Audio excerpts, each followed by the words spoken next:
everybody. Welcome to Table Talk, a place for honest conversations and getting to meet friends. We are going to do both of those things today. I'm so excited, y'all. Abigail Hardy. Hello. Yay, y'all. If you don't know Abigail, you're going to really enjoy getting to know her today. She's such a sweet woman and just an amazing person. And so I'm so excited that she said yes to coming on. And she was a really quick yes, which always makes me happy. And not just because you wanted to come hang out with me, but because you're excited about the topic we're going to talk about too. And I love the sound of my own voice. So you said it, not me. No, I'm just kidding. Y'all, if you have been at VBS Dramas here at Sagemont through the years, you probably have seen Abigail on stage doing all the things. That's how I first knew her, really, was your high school days. Since 7th grade, I've done that. Performing and doing all the stuff. You're super talented at it. Thank you. And I also love Abigail because she went to A&M. That's true. Whoop. Yep. It's particularly exciting right now. It's an exciting season. We had a great weekend with a win over Mizzou. Okay, but I also have to say this might not air for a while. Sorry. So it could potentially be that it's not fun anymore. No, because it will be. Never know with there A&M. will be another win. That's it. She's Aggies younger do not than me. lose. We run out of time. Thank you.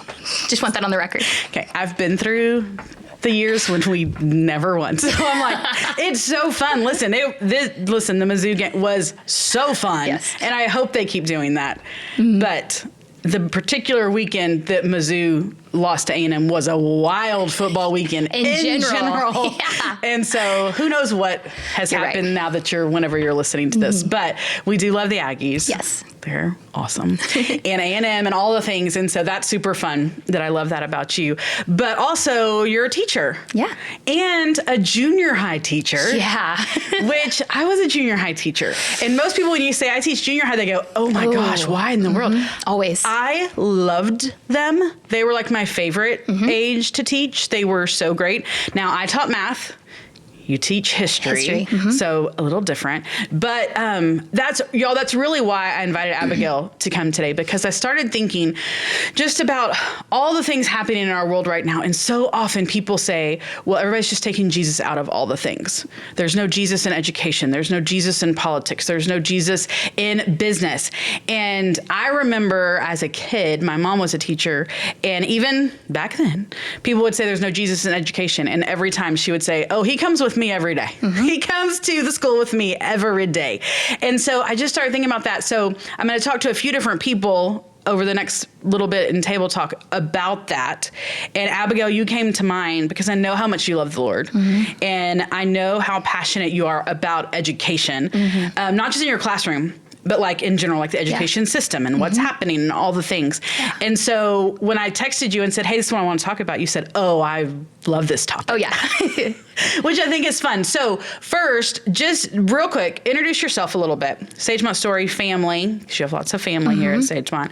And then tell us, where do you teach, how long you've been teaching, that kind of stuff. Yeah, so I am Abigail Hardy, and Abby is what I go by at Sagemont. It's really the only place left that still calls me Abby. Because when I go to text you, I have to remember to put in Abby, because in my phone, you're Abby. Yeah, and that's fine. But it's almost so sweet to like have that part of Sagemont, because all the people I've met since high school in my life, anyone I work with, anything, I go by Abigail, which is strange. So you can always tell where you know people. So yeah, and I love that. And so I have grown up at Sagemont my entire life. I was saved here when I was 7 years old. My parents are in the church. My grandparents on one side. I have almost every aunt, uncle, cousin, everyone. My extended family is all here in various capacities on both sides, which is so special.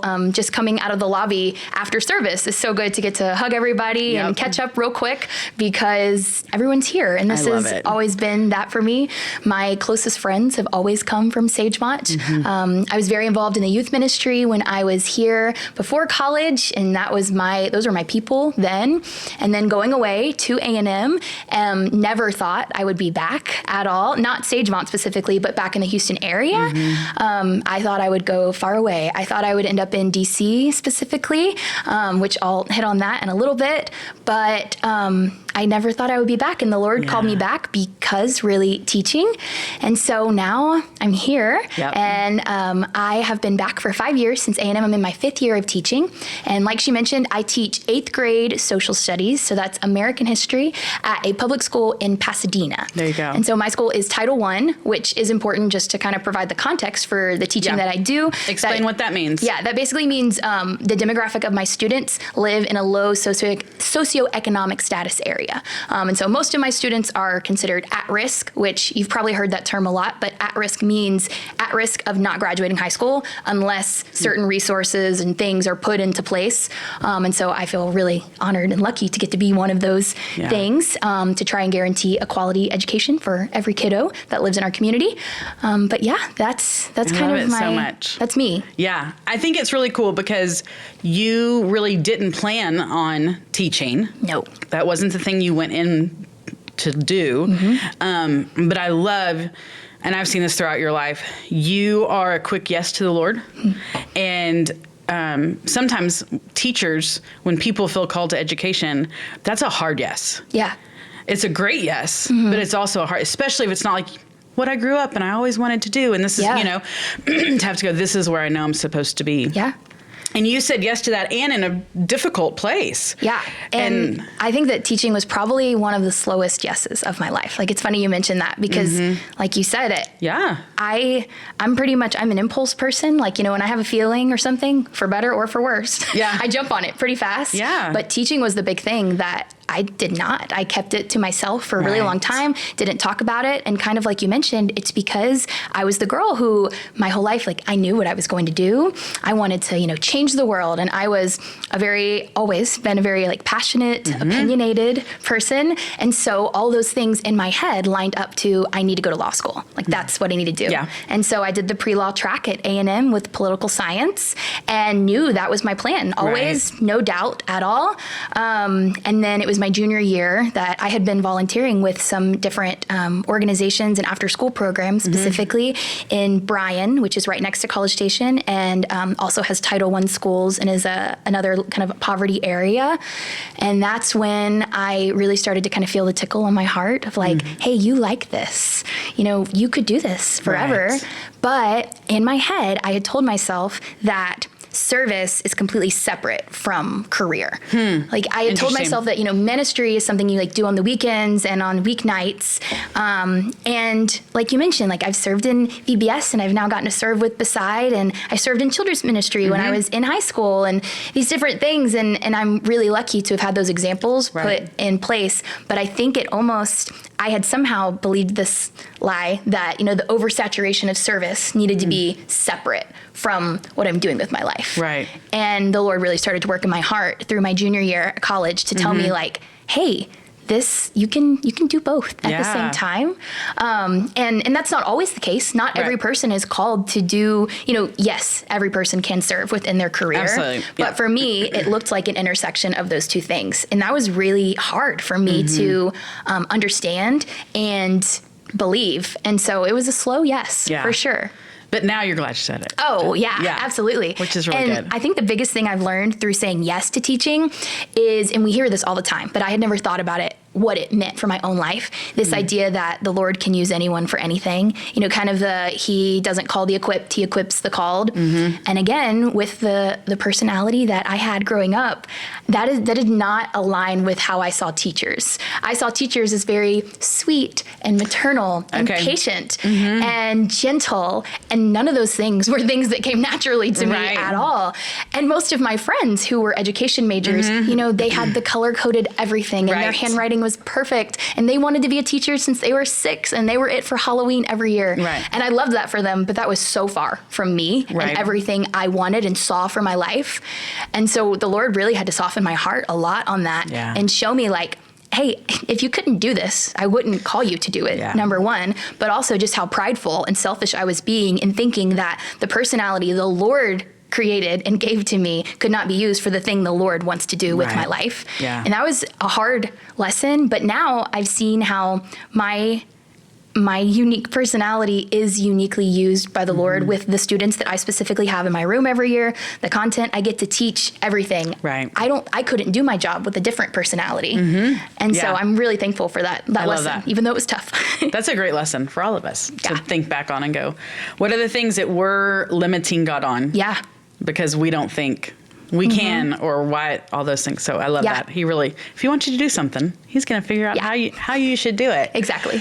Okay, so public education, we're going to talk public education today. Public education really is one of those things that I think a lot of people, if they don't have kids in public education, they're not thinking about it until they see something on the news or something goes awry or something happens, usually something bad happens, and then it's in the news again. Yeah.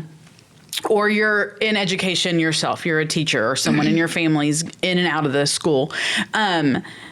Talk a little bit just about where you see the state of public education just from your vantage point right now. Absolutely. So I think that, we kind of hear the mentality of it's a hopeless situation. We hear that both in Christian and non-Christian settings. That's just kind of the idea that's given by media and everywhere. And so I think the tough reality is it does feel very hopeless very often because the systems that are in place don't always work. And I have seen a drastic shift. I'm only 26 years old, so I have not been out of the education system for that long. And it is wild how different schools are from when I was in school. I graduated high school in 2016, and it is unrecognizable to me even. And that's been a challenge for me. I thought I knew what I was kind of stepping into because I stepped out of it not that long ago. Right. But that's not been the case. There's a lot of different things that have contributed to that. COVID-19 has absolutely affected was that your child first development. Year? Yeah. So my first year teaching, I was so excited after I finally said the yes, got hired through a Zoom interview. And then my first several months were me in my classroom because we still were asked to report to school. Was that fall of 2020? Fall 2020. Was your first year? Wow. Yep. And so I had on Zoom? Yeah. And I remember my first day, or maybe my second day, I had a student who took the screen share control or something and went wild, was drawing stuff and saying stuff that shouldn't have been said. No. And I just remember I ended the Zoom call and I was like, I can't do this. I can't. Yes. But I think also I almost lucked out a little bit for starting at that time because I never knew what it was like to teach before. Okay. And so that's one of the tensions that I think we're seeing in schools right now too, specifically, really this affects all schools, private as well, public and private, is that you have a lot of educators who this is their passion, this is what they signed up for years ago. And it is not looking the way that it was supposed to and that it did when they signed up for it. And so COVID has affected child development in wild ways. And I am super nerdy, and I'm getting my master's right now, and a lot of my research is about that. Just, we say it all the time, COVID, and we use it as an excuse in a lot of ways. But when I look at the students that are in my room, their development, their maturity, everything, you would have no idea it's an 8th grade classroom if you walked in because they're just not there and they're missing big gaps in skills. And so with that, I think that one of the big challenges right now in education is that teachers are asked to do a lot of things and take on lots of roles and put on many hats. And I know I speak for myself, that's one of my favorite things about education. I love that I get to be a teacher, but I also sometimes, a student doesn't just need a teacher, they need, a confidant, an advocate, a sister, a mom, whatever it is in that moment. I love that. But on paper, my job is still to teach, so I have to have the room and space to do that. And I think that's a challenge that's felt in schools right now. Is I can't teach a student who doesn't have all the other things they need in line to be ready to learn. And that's just, the brain science of it. A lot of our students they're sitting in our classrooms and they're not in a place where they're ready to learn the material that, the government says we need to teach them. That's right. And so that's a big challenge. Are they going to eat dinner? Yeah. They're worried about, is their little brother or little sister going to eat dinner or going to be okay? Or where are they going to stay tomorrow night? I mean, those are real things that kids are worried about. Yeah. And yet we want them to come in and sit down and learn. And we do. They have to. But it's also helping try to provide some of those services. Yeah. But it's a lot on our teachers right now. It really is. And I think one of the issues with it is that, most teachers sort of feel like they're in a hamster wheel, like we're going, 100 miles per hour, and we do make ground, and that's really great. But unfortunately, the systems that are in place just don't change at the rate we need them to right now to reflect the changes that have happened in America in the past few years.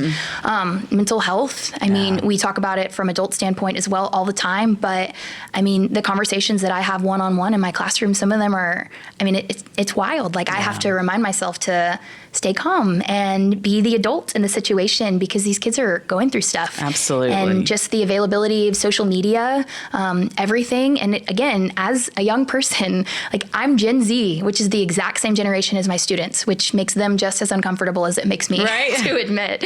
But I grew up with, I had a phone from, I believe, 8th grade, and I've always had, computer access in some way.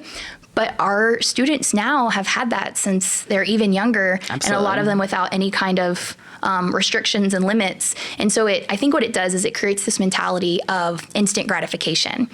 And my students are not evil or malicious, like they are kind and they try so hard, but they do not have the capacity to wait for things.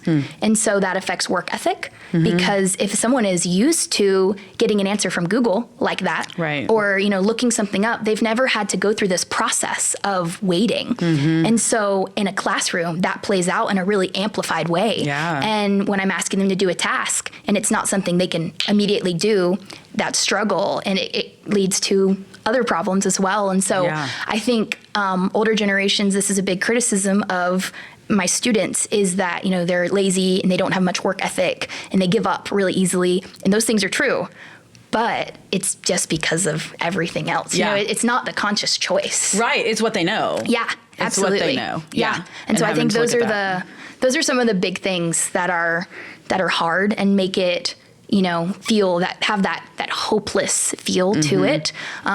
When I walk into school, there is definitely a sense of disparity among a lot of my co-teachers. This year has been my most challenging for sure. There's lots of things always changing. And I think the good part of it from the education standpoint is we feel so much tension because we are trying. Right. Yes. But if you didn't care.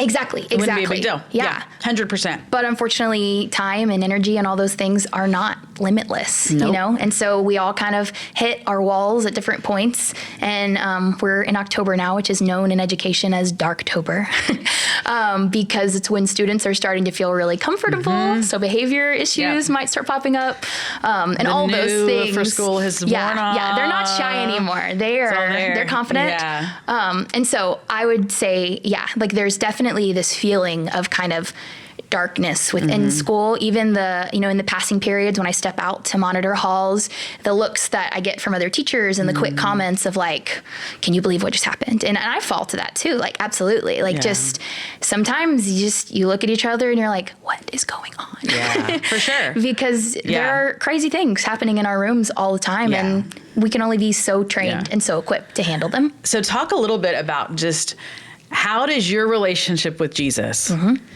get you in the door every day, get you to see the kids not as malicious and evil and out to get you, because they're not. No. But how has your relationship with Jesus, how have you relied on that to continue doing this hard stuff?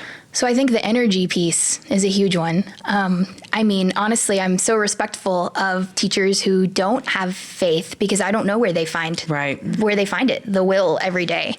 Because there are days I lay in bed and hit my alarm a few times and think, okay, what if I say that I'm not feeling well today? Yeah. And those sorts of things. Sure. But ultimately, we get up and we do the thing. Because we all know as teachers, it's harder to plan for a sub than to go sick. Yeah, absolutely. 100%. Absolutely. 100%, yeah. And so I think for that, just having the reserve, the energy, and so that's something that I learned. I worked at Pine Cove when I was in college during my summers. And one thing we used to always say, because we always were running low on energy because we exerted so much, and we would wake up and our prayers in the morning would be to ask the Lord to multiply the little that we had left. And so it's just that full reliance on knowing that I don't really have the ability to get to 3:30 at the end of the day and get out to my car without losing it on a kid or, whatever situation pops up. So having to really just like in the morning, take the time to like ask the Lord to be the one that gets me through that. And there are days when I'm not faithful in asking the Lord for that. And I feel the difference every single time. Yep, absolutely. Yeah. And so with that too, this is a small thing, but kind of answers two parts of your question. We have like a moment of silence in the morning during announcements, quick, just a few seconds. Okay. And so I use that time so in the morning before I come to school, I kind of like pray through my day and look at it more thought out. But in that moment, that is my desperate prayer is what it's how I see it, because, we've just said our pledge and we're about to get our day's announcements and we have a few seconds, and every single day I say the same thing in my head of like, Lord, if there's anything I have not thought of, please help me. Like, please just give me the patience, give me the empathy, the compassion that I need, like for these next 7 hours. And he's been faithful to do that. And something that's cool about that is, I have students in my room during that time, and anytime there's silence of any kind, students can't take it. Right. And so they start. And so, that's a cool opportunity where my first period, they know for sure that I'm a believer, because I get to tell them like, hey, you do not have to use this time as prayer for yourself or reflection. All you need to do is stand and be quiet. But for me, this time is really important to me because I do use it as prayer for my day. So I'm asking that you're respectful and stay quiet during this time. Yeah. And so I get to say that, and they stay quiet. They're very respectful of my time. And a lot of them afterwards, they'll be like, Miss, did you pray for me today? Oh, that's so sweet though. And so that's a cool thing. But I think a lot of it is finding those small moments in the day to make sure that, I'm not relying on my own strength, because it's just not there most of the time. Yes. Over your years, are there specific times where you can see like, oh, Jesus showed up? Like in the classroom or at the school, or in those moments when you're like, oh, he's here. Yeah, absolutely. Absolutely.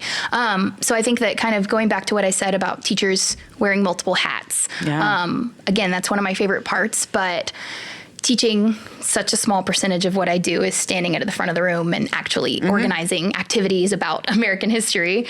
But it's those conversations. So at my desk, I have chairs on the other side of my desk, and I tell students that they are able to like always sit in those chairs as long as they're open, as long as they continue to do their work. So I normally have seating charts, but students always have the opportunity, if they, instead of sitting at their seat away from their friends, if they instead want to come sit at my desk, and sometimes they'll bring a friend with them, and that's kind of their loophole. They're like, well, I can sit with my friend if I'm sitting with Ms. Hardy. But I take full advantage of those opportunities to get to talk with students. And having teenagers, they have the ability to, kind of regulate themselves in a way that I'm sure littles probably can't do as well. Yeah. But, I can be doing my work on the computer and supervising the class, and also like have a conversation with those students. And the best part about the age group I work with, 13 and 14, they want to know everything about me. Yeah. And now, they are most interested in, my dating life and all those things, but they're interested, anything you give them, they will take and devour. And that was something, and that's my favorite thing about this age group. They love hearing stories about my life, my family. They want to see pictures of things always. And they'll ask the most out of pocket questions because they don't yet have kind of the shame that we as adults end up getting for asking personal questions, you know? Yeah. And some of that is just a lack of social awareness. I was going to say the social etiquette that comes with, I really shouldn't ask you that question, which is good, but also I think sometimes does limit us from asking the things. Because it opens doors. And that, I mean, I'll have students, and this is an example, I have had students who will be sitting at my desk, they're working on their work quietly, and they just have things pop into their head, and they can't help but say them. And so I'll have students say like, Miss, are you Christian? Like, they'll just ask me those things. And I believe that, like, that's the Lord, 100%. But, being in a public school, it's tricky because I'm not going to stand at the front of the room and share the gospel explicitly, because that is not allowed within the confines of public school. But what's cool is on the other side, my faith is also protected by the government as well, in that, I am able to have those conversations when they're brought about by students, and in certain different contexts. Being a history teacher, I actually talk about the founding of America, and I talk about, different various religious groups who came. We talk about the First Amendment and freedom of religion. So a lot of those conversations happen organically too. And I always tell my students, like, I will share my opinion on things as long as it's not divisive opinions. Yeah. Like, I tell them, don't ask me my thoughts on politics, things like that. Like my goal is to share with you the sides of it and hope that one day you will be able to make those decisions as a young person. But same thing when it comes to faith. I don't stand at the front of the room when we're talking about freedom of religion and lay out the foundations of my faith. But when I have kids in one-off conversations, I do. And a frequent occurrence that I have is, 8th graders. They've got the drama. And of course, in 8th grade, you feel that your life is ending at all times, right? Yes. And so we have a lot of the relationship drama and those sorts of things, which admittedly is not my favorite thing to deal with. And that's where I think I need to have a little more mercy, because sometimes I look them in the eyes and I'm like, you're 14. You weren't going to marry them. It's I promise. okay. You're going to be okay. Sometimes it's okay. That's a good thing for people to hear. Yes. Absolutely. But in those moments, sometimes I get to tell them, I'm like, hey, well, if they're having a really bad day, I'll say, I don't know what you believe, but I believe that everything happens for a reason. And so maybe something good will come of this. And then that so often will stem a conversation that then, with them asking questions, we'll get to have a back and forth that is faith-filled. And didn't start with me opening my Bible and saying, like, here's what the Lord says about casting your fears, And so I think that, like, my goal every single day is to make sure that, my actions and my words, like all of us in our workplaces and in our families and every moment, is that I hope that those things are always a reflection of Jesus. While I can't always have the opportunity to explicitly say, and explain why those actions are the way they are, I have a shocking number of students who will say, why are you so happy all the time? Why do you sing all the time, miss? It's 8 a.m. Like, because I sing lots of Disney music and I'm smiley and those sorts of things. I tell lots of jokes in my class, and I'll have students ask all the time, because unfortunately students are very conditioned to not seeing that from adults. And I obviously have a job that is my priority to do, but getting to find those little moments to create joy and happiness within my classroom. And students, especially teenagers, are smart. They notice, and they notice when I'm having an off day too. Absolutely. And they will be the first ones to say, Miss, are you sick? Right. Like, what's going on? What's the matter? What's happening? Yeah. And that's such a conviction for me of like how often they're watching and how they notice the quickest dip in my disposition. Even if I'm coming out of a class that just really stressed me out, I have to take a moment in that passing period to get ready to still be 100% for the next group, because it's not fair to let what happened impact, because they are always watching. They're always watching. And I love it so much because as believers, any workplace we go into, but for our teachers that are believers, if they look for opportunity, they're going to get it. Absolutely. All the time. Yeah. It's the little questions. It's all the things you were saying. And I also think it's so cool that in the school, you're not just getting to do that with students. You're getting to do that with all the faculty and staff around you as well. For them, when it seems hopeless, to be able to go, hey, it seems that way. It's not. And get to be that light that people go, what's the deal?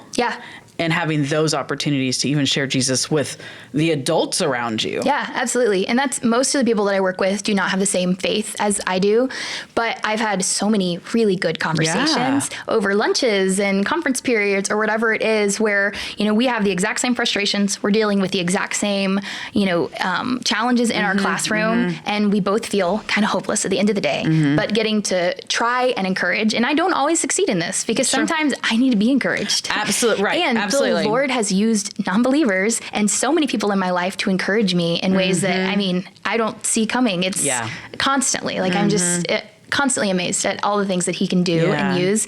But I've had so many conversations that a lot of times start out from a very, very like logical standpoint of just sharing what I believe and hearing what they do or do not believe as well.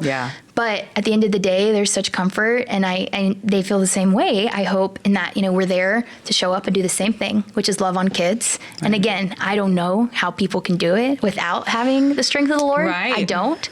But like, I have some amazing people that I work with that are not faith-filled.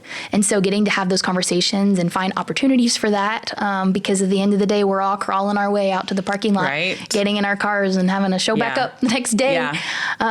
So yeah, absolutely. I think that's one of the things that we have to remember is that the world is going to always try to separate whatever it is from the Lord. Always say, well, you can't have Jesus here. Christianity can't be here. It can't be a part of it. And then for us as believers to go, hey, he's literally with me. Always. And so the world can't separate that. And I think that's a huge thing that we can be praying, especially for our educators right now, but be praying for them to have boldness in their faith, to have the strength in their faith, to walk in and go, it may feel hopeless, but it's not. Not because the education system is perfect, but because my Savior is. And having that assurance that I can walk into this place and know that he's got me. And if I'm willing, he will use me. Exactly. In mighty ways. And I think sometimes we as believers set ourselves up for failure and disappointment and you kind of mentioned that when your mom was in education, like kind of the same situation, same rhetoric being used. And I think that that's a risk for all believers when we look to, our government and our schools to do the things that Scripture and our church are giving the commands for, when I don't work for a private Christian school. And while absolutely, if I was able to, be imposing standards of the Bible, within my classroom, would it make my job easier in a lot of ways? Sure. But that's not what I signed up for. I signed up to teach in a public school, knowing the restrictions that come with that. Absolutely. And still realizing every single one of these kids needs to see the love of Jesus, needs sometimes a hug and someone to advocate for them. And I think that even if just looking at the role of believers within education too, we're called consistently to, try and push for a more equitable world. And, we represent these things of compassion. And these are the things even people who don't know much about our faith know that we're supposed to represent. You could ask almost anyone, what are Christians supposed to look like? And whether or not they believe Christians do, most of them, I think, could say, they're supposed to be kind and giving and compassionate. And I feel so lucky because I have a career where that's built in. You can't be a teacher. You cannot be a good teacher and not do those things. And so having the opportunity every day to get to do that, I see it as such a ministry because Jesus tells us to look out for everyone that's around us and care for others and love others. And my job, if I could describe it in one sentence, is literally loving students. That's it. Yes, they get to learn about the Declaration of Independence in the meantime. Yes. Some of them. But at the end of the day, I get to love. And God said, go into all the world. And exactly. So that's not just across the world. No. It's right here to go into the schools, into the thing. Well, I think you're doing such a good job. Thank you. Because I know how difficult it is. And you still choose to have a smile and choose to say, this is where God put me. And I'm going to do the very best that I can. And I know that the joy you have isn't because of your circumstances or even from yourself. It's fully from the Lord. And so, keep doing the hard work. You're doing a really good job. Y'all, all educators out there, thank y'all for doing the work and doing the thing. And if you are a believer and in education and you are feeling the hopelessness, call me. Call Abigail. Reach out to somebody. Let us walk and help you kind of process through that because with Jesus, it's not hopeless. And we know sometimes it 100% feels that way. But with him, it's just not. And something that I think about all the time is with my students, not every one of my students is going to walk through the doors of Sagemont Church ever in their life, or any church, or any place of faith even. But every student that I have walks through the doors of my campus every single day. And that is the same case for all students within the United States. We have these rules. You've got to get an education in some way, whether that's public, private, homeschool, charter, all the things. And so that's why I see education is so important because yes, absolutely. If I could bring all my kiddos in with me to church, great. But that's not realistic. I can't do that right now, but I can, meet them where they're at every single day, show them the love of Jesus, teach them some history along the way. And it's seeds, it's planting seeds. It's a different way, you know, it's not going into a mission field and going door to door and sharing the name of Jesus with every family that I meet. But I believe that the Lord will still be faithful to, continue to work in the hearts and put more people in their paths. Absolutely. And maybe even if the only memory they have is of, their 8th grade teacher who always sang Disney music and laughed a lot and was kind, if they can trace that and remember, oh, wait, and she said that one time that she was a Christian. I wonder if those had something to do with each other, and letting that continue. The seeds. Yeah. He tells us to plant the seeds. He takes care of the growing. We get to plant them. Yeah. So you're doing a great job. Thank you. I appreciate it. Thanks for coming and hanging out today. Of course. So My fun. pleasure. I love getting to hang out with Abigail. Y'all, pray for your educators. Stay at home educators, private school, all college, all the things. Listen, it is a deal to educate children, adults in college, all the things. We know it is, but it's so important. Continue to do the hard work. And like I said, if you need some encouragement, reach out. We would love it. We would love it. So, hey, thanks for hanging out with us on Table Talk today, and we will see you next time.